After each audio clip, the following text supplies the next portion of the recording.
My mouse is so small.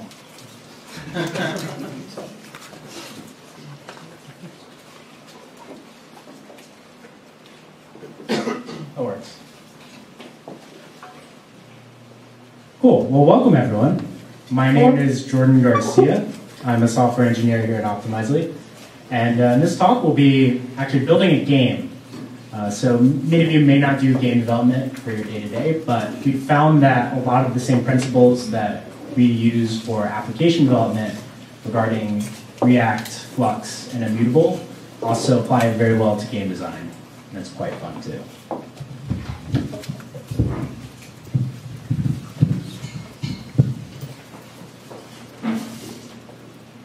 Is this big enough? Can everyone read this? It's pretty small.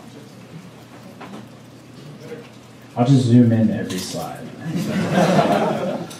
So what we're going to be doing is in this talk, we're going to give a brief overview of the tech stack that we're going to use, which is Immutable, Flux, and reactjs. And the flavor of Flux that we'll be using is nuclear.js.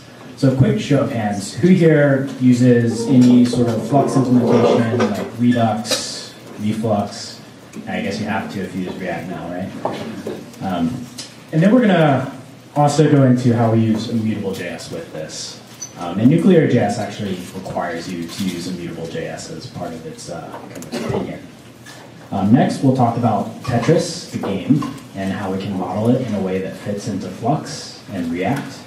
And then we'll program it.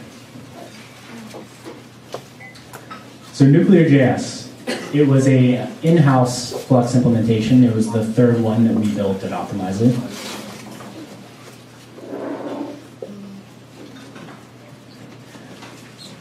And this was built at a time when I think Reflux was out and not much else, so this is pre-Redux. So a lot of the concepts are very analogous, and I'll make sure that we're all on the same page as we go forward. The overview of nuclear, though, is application state is held in one immutable map, and components can subscribe to application state via a concept we call getters. So let's jump into that.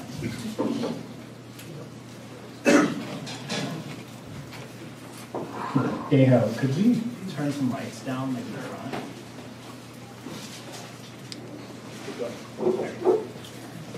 So this is an example of a nuclear store. So if you used Redux before, this probably looks pretty familiar. A store has an interface that fulfills two methods. One is the initial state of your store, and the other is an initialize method where you set up any sort of action handlers. So in this simple example, we have a store that holds items. Items have a name, a type, and a price. And then when we dispatch add item, it pushes that into the state object. So down here we dispatch add item. And the interface for reading back data from our Flux implementation, we have the evaluate method, which takes an array or a key path into the app state. So since we register the store at items, then when we evaluate this, we get a list of immutable maps for the items in our store. But right underneath is probably the more interesting part. So if you're not familiar with nuclear, this is called a getter. And what a getter is, or the way I like to think about it, is a question. So the question we're asking right here is what items are in the store that are of type food? So the way we ask this question is we have an array where the first entry is the dependency. So it depends on the key items. And then the second argument is a function that takes the items and then returns to us a subset of those items based on this filter function that we have. So what's cool about getters is it allows us to kind of functionally observe the data that we care about, or the shape of our application state that we want. So what this allows us to do is it allows us to evaluate what items are food, but more importantly, for the purposes of binding to a user UI rendering framework like React or something else, is it allows us to observe it. So anytime that the food items would change, this function gets run, and that's actually how nuclear would bind to something like React.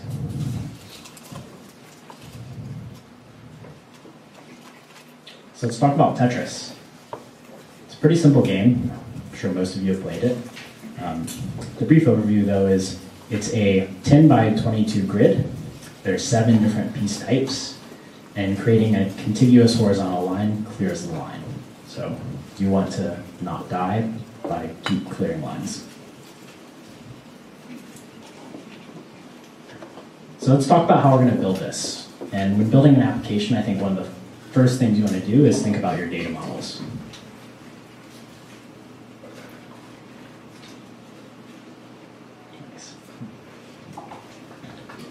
So in Tetris, there are 7 different piece types, and we'll give each type a letter. So like I is the 4-line piece, a J is the one that's 3 and 1 over, an L is the opposite of a J. You get the idea. So for each piece, we have 3 properties. We have the color, which is just for the UI. We have the spawn position, which denotes that when the piece comes on the board, where does it first spawn at? And we have the structure. And the structure is probably the most important thing. The structure is an array of coordinates. And the first entry in this array is the initial structure. So these are XY coordinates. So the way it spawns is horizontally. But the second entry in the structure denotes its first rotation. So if you were to rotate the I piece, you would get it vertical. And since there's only 2 items in structure, then you get 2 rotations and you're back to the original.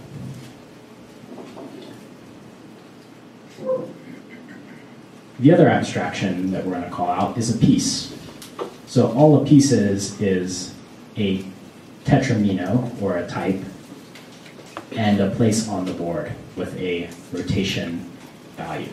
So what this means is the piece I is at position 5, 5 on a XY coordinate plane or board, and it has no rotation, so it will take on the first structure. Is everyone with me up until this point? Feel free to just raise your hand if you have any questions throughout the presentation. Cool.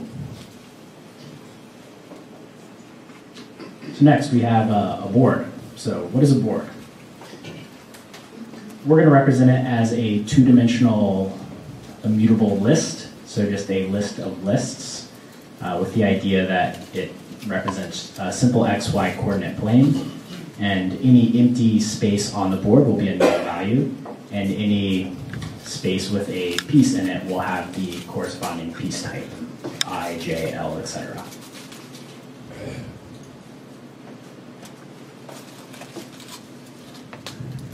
So let's talk about how we're going to build this game. We're going to build it first by figuring out what are the types of functions that we want to operate on, or maybe a better way to think about it is what are the verbs that we care about when building Tetris. And I think it's very important that we define these as pure functions up front to make them more extensible for the future. And we want them to operate immutably on our data model. This will create a lot of simplicity from the ground up and allow us to really kind of explore different ways to design this game. And these helper functions, they'll be the foundation of our game. So I think it's very important that we define these up front and then go forward from there.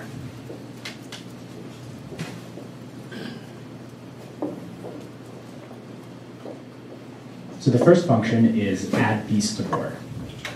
So as you can see at the top, we use our game piece, which is under the hood, it's just an immutable record, and it has a type T, a rotation, and a position. We use the other helper function create board to create an empty 10 by 5 list of lists, and then we use our helper function add piece to board to add the piece to the board and get a new board back. So what's very important to note here is that this is an immutable operation. So add piece to board takes a piece and a board and returns a new board. It doesn't change the piece or the board that was put into it. And you can see this because this code is actually being run on the right. This is board 1 and this is board 2. And all of our helper functions will be of this format.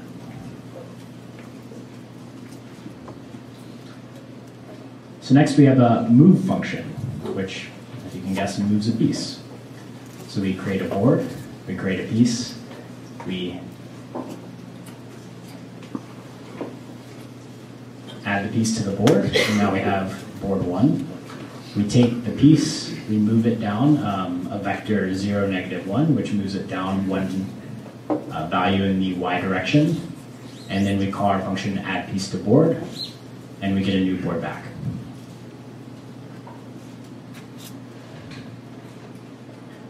Next we have rotate. Basically the same signature as move, except it returns a piece that has a rotational value.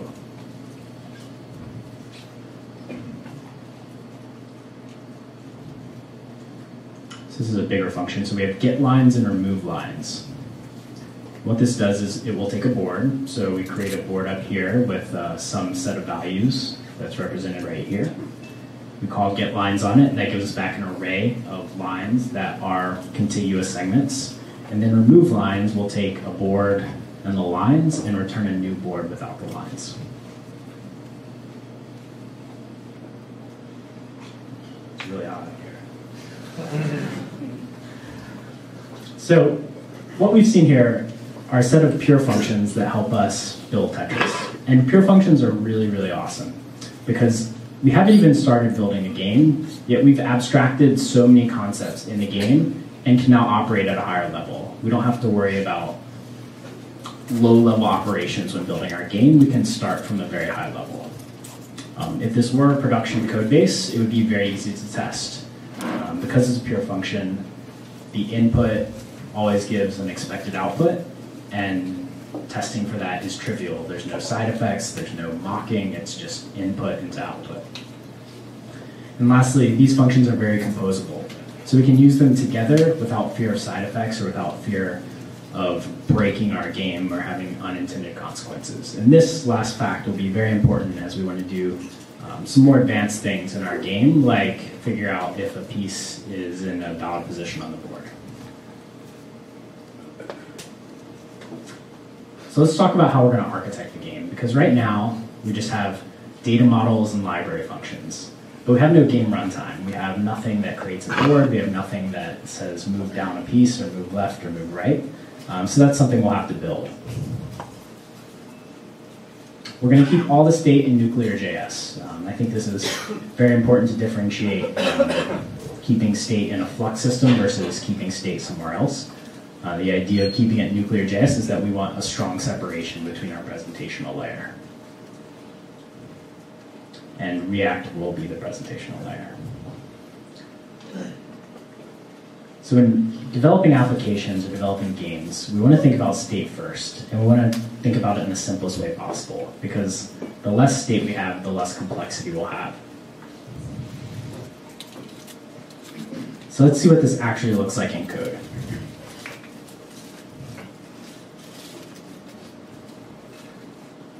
So right here we have our game store. And our game store is only going to hold 3 pieces of state. It's going to hold the currently active piece, so the piece that the user is controlling when they move left, right, up, down. It's going to hold the board, which will have pieces on it already, and it will contain a coordinate mapping of each square. And we'll have the Boolean is over, because we need to know when the game is over and when to stop. Our store will have an initialize method that maps action types. So we'll be able to dispatch these action types, and then functions will get called.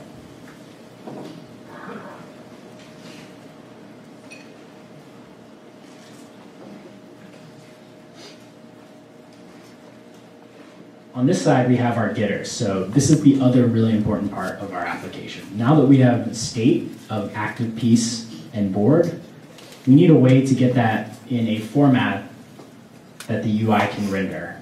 Because our board, if you remember in the previous slides, only takes an array or a list of lists, so a 2D coordinate plane. So the board getter takes the active piece and the board and uses the helper method add piece to board to return a board. And then our actual game component is very simple.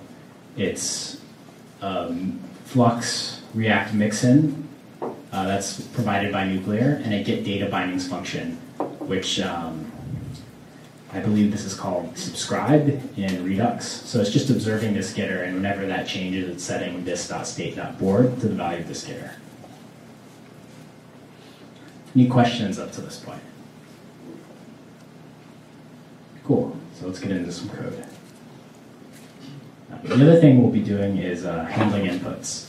So we'll hook up a function like this to key down listener, and then on certain key codes, we'll dispatch different events into the system. All right, so let's see if the game works.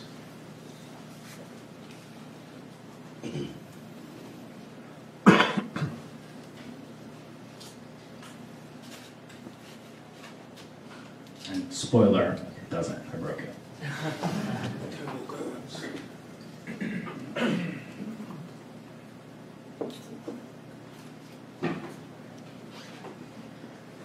Okay, so I just pressed the K button, which maps to down in our game because left, right are reserved for the slideshow.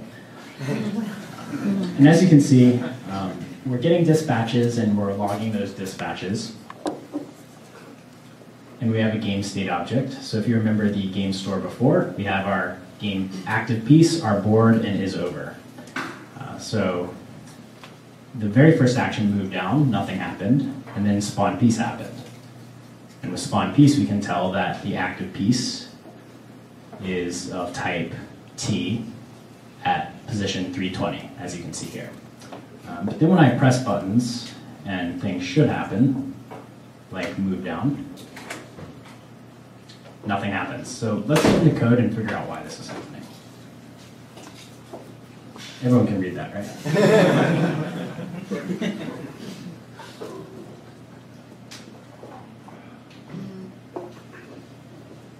All right, there's a lovely to-do in here to implement, so let's do that.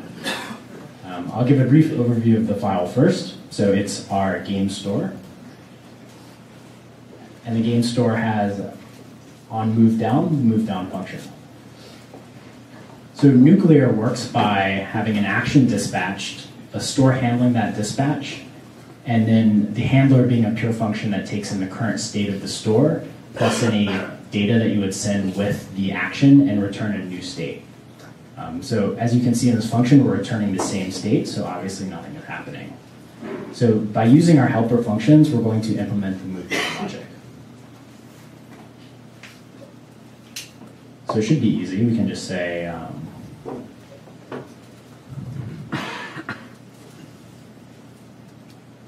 board equals state.getBoard. Const new board equals helpers.add piece to board. And we'll move the piece down one.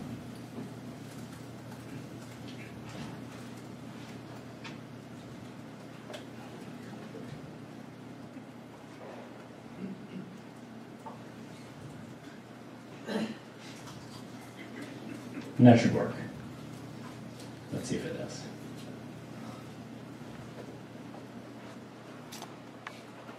That didn't work, for sure.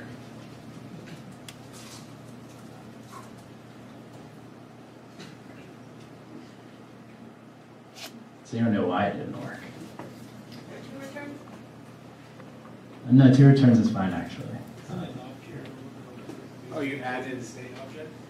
No, I messed up really bad. You guys probably don't know. You added the piece we did take away the original piece. So instead of moving the board, we actually want to move the piece. There's no way you guys would have got that. All right, so this works, right?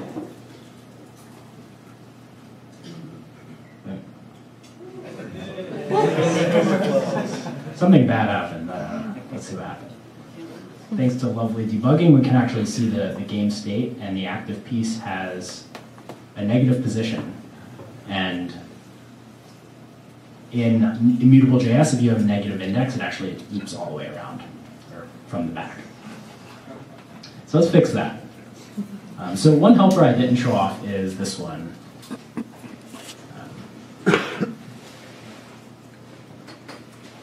So we have isValidPosition, which takes a piece on the board and figures out, can that piece be put on this board. So we have a move piece, so we can say if helpers.isValidPosition, move piece. No, turn back up. We're still not down by 20, right? No, that's better now. I can stop sweating. No, it's just really hot up here, actually. So we're going to check if it's a valid position on the move piece in the board. And if it is a valid position, we're going to set the active piece. Let's see if that works.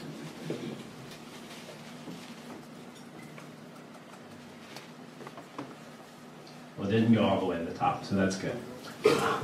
But it's not actually spawning a new piece. So the way we'll fix that is we'll do else. So there's two things we need to do. The first is we need to take the piece that's the active piece and put it on the board using the add piece to board helper function. And then we need to null out the active piece because that's how the game loop knows to spawn a new piece, is if there's no active piece.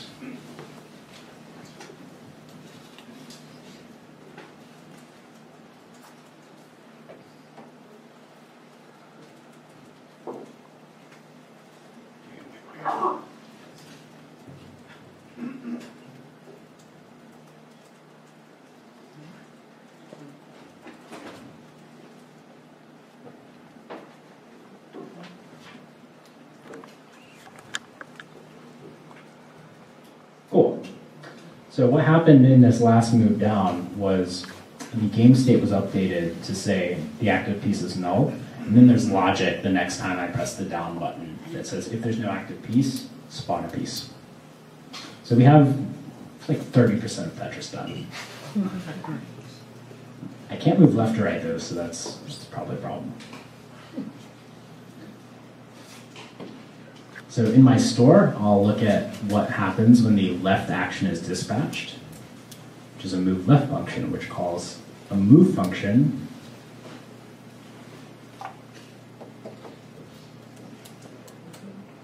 that also has a to do. So let's do that. So using the same thing as before, we're going to get the active piece, we're going to move it, and then we're going to check, is this active piece valid?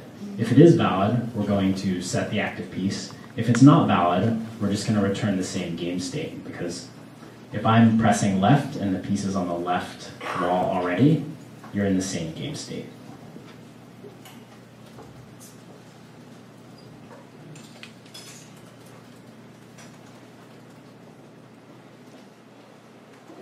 And we're already passing the vector in.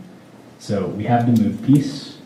We're going to do if helpers.isValidPosition move piece board return state.set active piece to the moved piece, otherwise return state.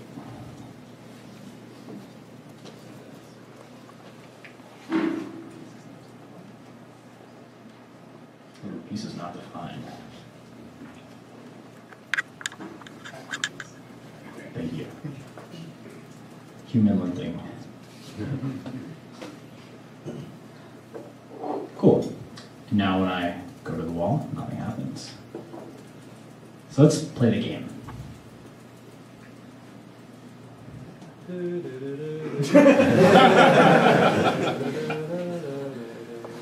I implemented rotate too. That's pretty complicated.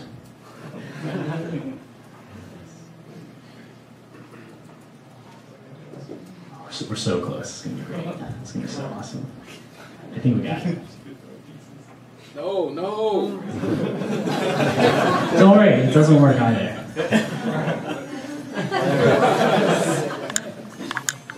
So there's a problem because we've implemented logic to move our piece down. We've implemented logic to put the piece on the board when you can't move down any farther. But we haven't implemented any logic to clear the lines. So let's use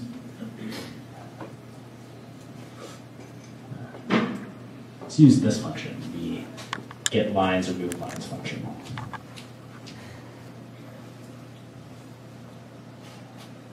So whenever we move the piece down, if we put the piece on the board, as you can see in this line, where we add the piece to the board, we need to check, is there a line or a set of lines on the board? If so, clear those lines from the board.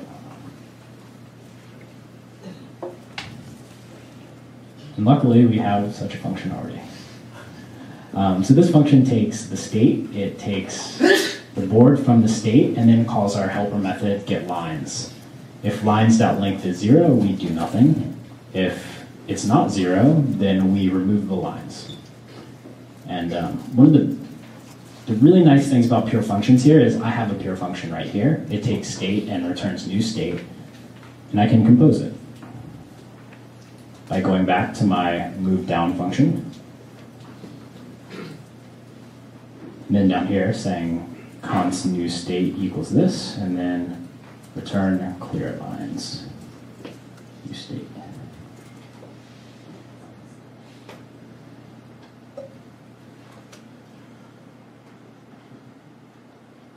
Cool, so let's play some Tetris.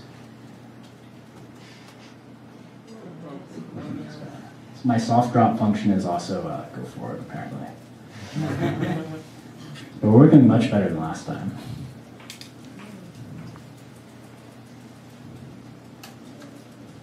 Yes.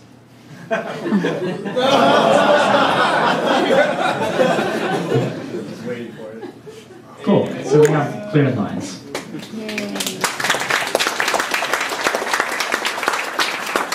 The very last thing that I'd like to implement for you guys is an actual game, because I've just been pressing down, and as you can see, when I don't press down, nothing happens. So,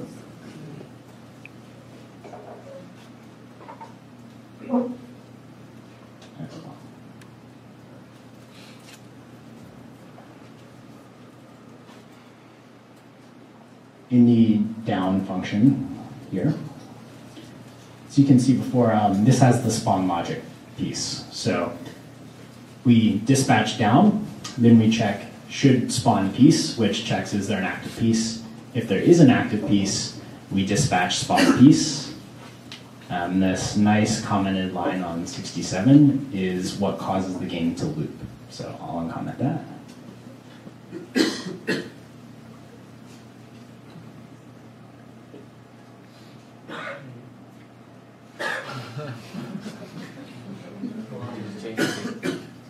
Yeah, so that's a good question. Yeah, there we go. So we have a working Tetris game.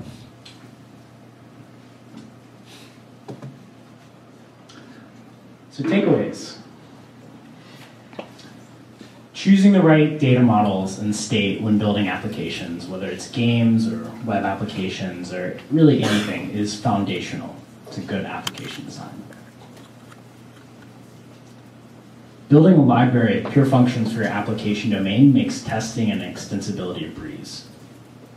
This is something that I did first when building Tetris, and then when I actually built this, not on stage in front of you all, but for myself for the first time, building the game was so easy. I was amazed by the level of abstraction you get by first having a library of pure functions that compose very well in your own domain. So no matter what you're doing, I highly advise this practice, and it makes your application so simple and so testable. And lastly, enforcing a strong separation of application state and logic from your presentation layer goes a long, long way. This was a game written in React, but almost none of the code we did was in React. It was all in Nuclear and in Immutable and in really just pure functions. And because of that, we've really solved a lot of the problems around building a Tetris game. So you can very easily transport this to a different rendering engine. It could go to Angular, or it could go to just jQuery, or really whatever you want. So by doing so, by designing in a way that's agnostic to the rendering layer, you really build the core of your application without coupling state logic from your presentation. So thank you all for coding with me, and I hoped it was something you enjoyed and learned something about building Tetris. Again, my name is Jordan Garcia. I work for Optimizely.